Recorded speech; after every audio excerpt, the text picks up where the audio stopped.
saya akan mendemokan bagaimana proses registrasi yang dilakukan untuk siswa. Jadi pertama kali kita masuk ke halaman portal SNPMB. Nah, di halaman portal ini nanti akan terdapat tombol untuk melakukan daftar. Silahkan ditekan tombol ini. Nah, kita akan masuk ke halaman untuk melakukan registrasi akun SNPMB. Di halaman ini ada dua tombol. Yang pertama adalah daftar akun untuk siswa, dan yang kedua adalah daftar akun untuk sekolah. Nah, kita coba dahulu untuk daftar akun siswa.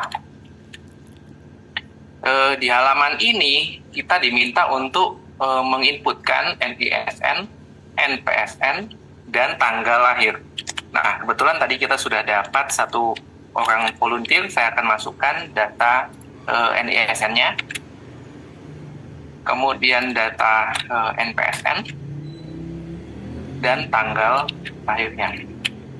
Nah, ketiga data ini harus cocok, karena kalau tidak cocok maka proses tidak akan bisa dilanjutkan.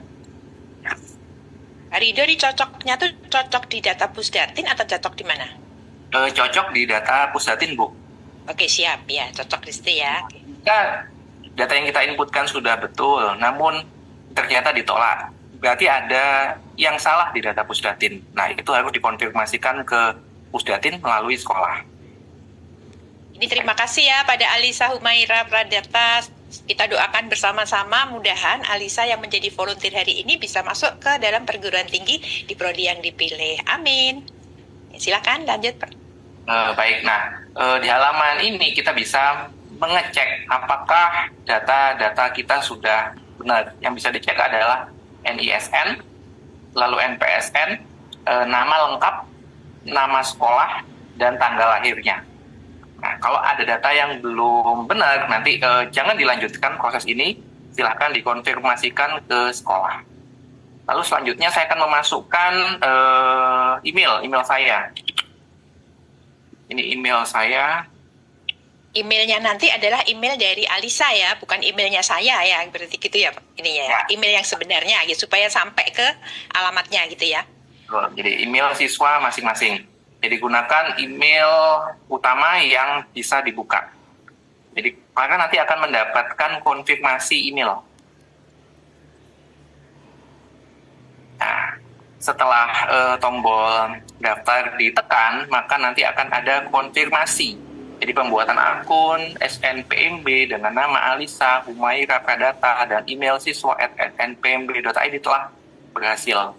Silahkan membuka inbox, atau jika tidak ada di inbox, silahkan dibuka spam-nya. Jadi ada spam, kemudian dicek apakah ada email aktivasi. Nah, saya coba cek email saya. Baik, nah setelah email saya buka, di sini ada email untuk melakukan aktivasi akun.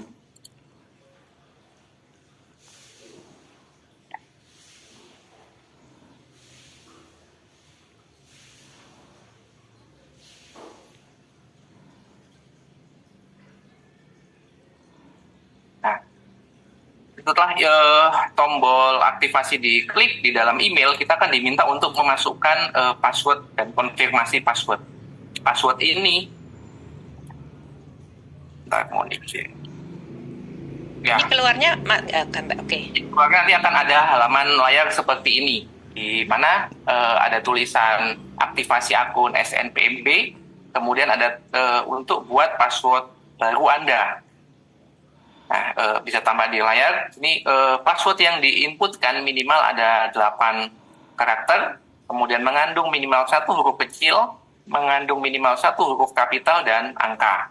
Saya coba masukkan password. Boleh yang biasanya digunakan juga boleh ya Pak Ridho nih ya? Boleh, bebas. Boleh. Supaya nggak lupa-lupa gitu. Asal sesuai dengan ketentuan yang ada di sini. Oh iya betul. Harus mengikuti. Kalau Mas yang selama ini belum mengikuti ini berarti harus menggunakan aturan ini ya Pak Ridho ya. Betul. Kemudian nah ketika tidak sama, jadi password yang atas dengan yang bawah tidak sama, akan muncul password tidak sama dengan password konfirmasi. Nah, jadi kita harus bisa pastikan yang kita inputkan yang atas dengan yang bawah ini betul-betul sama. Nah, apabila sama, maka muncul tulisan seperti ini. Akun berhasil diaktifasi. Akun Anda telah berhasil diaktifkan. Silakan melakukan login. Nah, tombol login bisa kita klik. Kemudian nanti akan ada tombol masuk di sebelah kanan atas.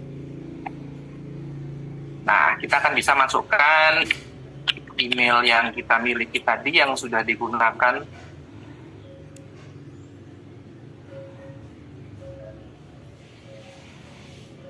Kemudian passwordnya, kemudian masuk.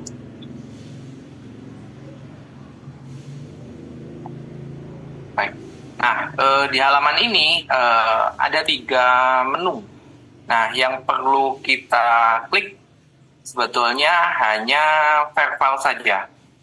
Jadi silakan diklik menu yang ada di sebelah kiri, verbal, verifikasi dan validasi data.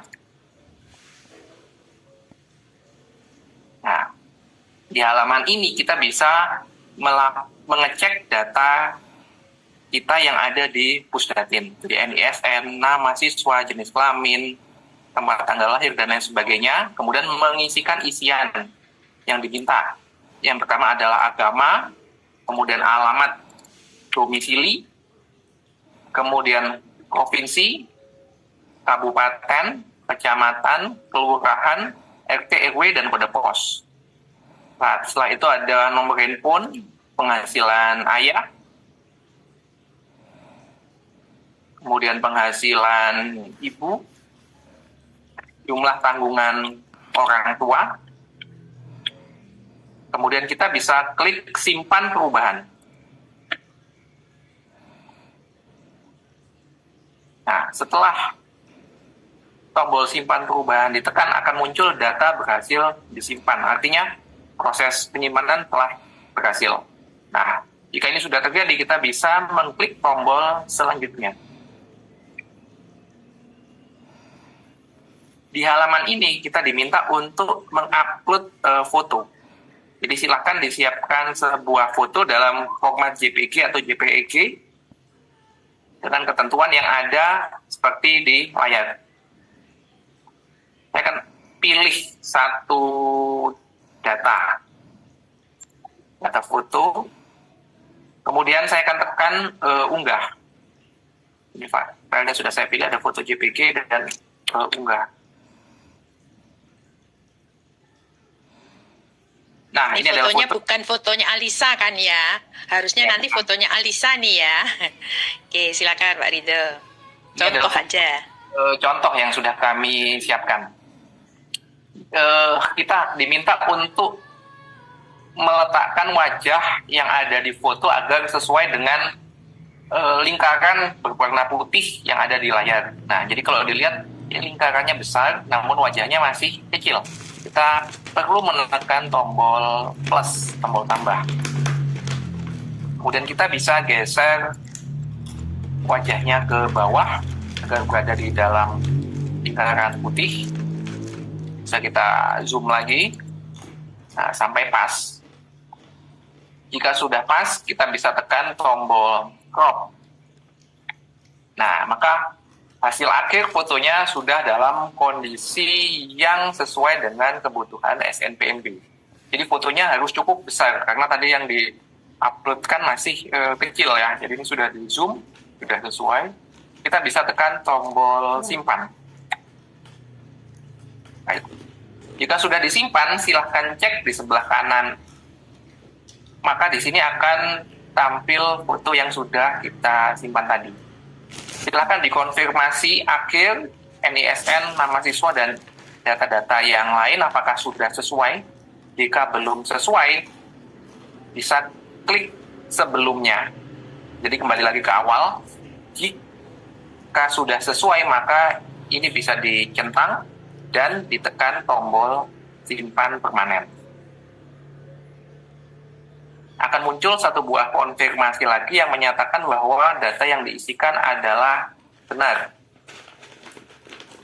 Apabila data ini tidak benar, maka akan menerima sanksi pembatalan keikutsertaan pada SNBP atau UTBK SNBP. Setelah klik tombol simpan permanen, maka data tidak dapat diperbaiki lagi. Baik, nah nanti jika muncul pesan seperti yang muncul di bawah sini, tahun lulus tidak valid. Nah, artinya data kita di Pusdatin mengenai tahun lulus ini masih ada ketidaksesuaian. Nah, ini harus dikonfirmasi ke Pusdatin melalui sekolah. Jika sudah, nanti kita perlu perbarui data dengan mengklik tombol yang ada di awal. Jadi di sini ada tombol perbarui data. Setelah data di Pusdatin berubah. Nah, setelah itu kita bisa melakukan simpan permanen. Baik, demikian. Seperti itu Bu Is, terima kasih atas waktunya.